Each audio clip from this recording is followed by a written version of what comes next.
دا نن چې موږ د ذلت سره مخ یو د دې بنیادي وجه دا ده اساسي وجه دا ده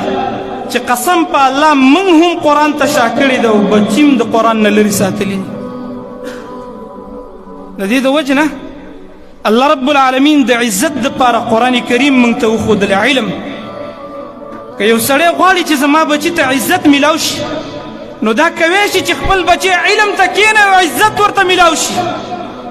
ځکه نبی کریم صلی الله علیه وسلم موږ ته په حدیث کې وفرمایل چې د دې کتاب په ذریعې سره عزت تاسو ته میلاوي عمر فاروق رضی الله تعالی عنه په مکه باندې یو والي مقرر کړی و نافع بن عبدالحارث الخزاعي رحمه الله نو چې ګوري د اسپان په علاقه کې چې ګوري هغه نافع هم ورسره میلاو شي وایي ته خو ما په مکه باندې والي مقرر کړی وي ته خو ما د مکې حاکم مقرر کړی وی دلته څه کې په اهل مکه والا باندې دې څوک مقرر که خپل نایب دې څوک پرېښوسته دا ورته وایي ما ابن ابزه پرېښوست وایي من ابن ابزه ابن ابزه څوک دی دا څنګه غیر معروف کس دې مقرر کړی دی دا خو څوک نه پېژني زه یې نه پېژنم تا داسې سړی په مکه باندې مقرر کړ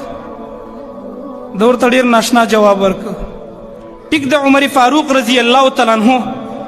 هغه به د حیثیت په لحاظ سره لږ کمزورې غیر معروف شخصیت به ډېر خلک داسې چې په عوامو کې د ده تعارف نه خو الله ته ډېر قدرمند دي الله ته د ده تعلق ډېر مضبوط دي او ډېر خلک داسې شته چې په عوامو کې ډېر مقبولي خو الله رب العالمین سره تعلق نه وي د الله په نسب باندې د ده قبولیت نه وي نو دا ورته وایي ما ابن ابزه ځکه مقرر کړی انه قارئ لکتاب الله د سره د دنیا د ټولو نه عظیم ترینه ډیګري ده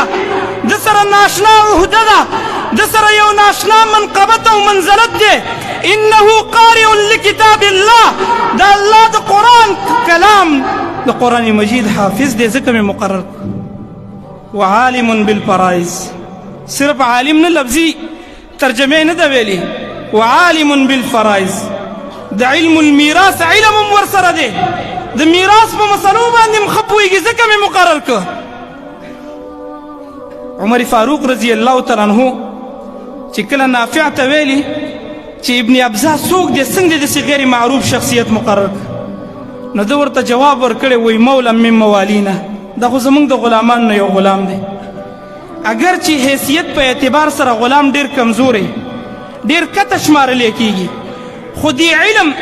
د قرآن حفظ د علم المیراث د وجې د الله د کتاب د قرات د یادېدو د وجې د دغه حیثیت کته کړه ورته ویلي انه عالم انه قارئ لکتاب الله وعالم بالفرائض څومره که ته چېرته د دې حدیث په الفاظو غور وکړي ډېر ناشنا نقطه پکې پرته ده هغه ده چې دینداره خلکو د دین مینه ورسره ډېره وه نو دینداره خلک ورته ښه ښکاره کېدل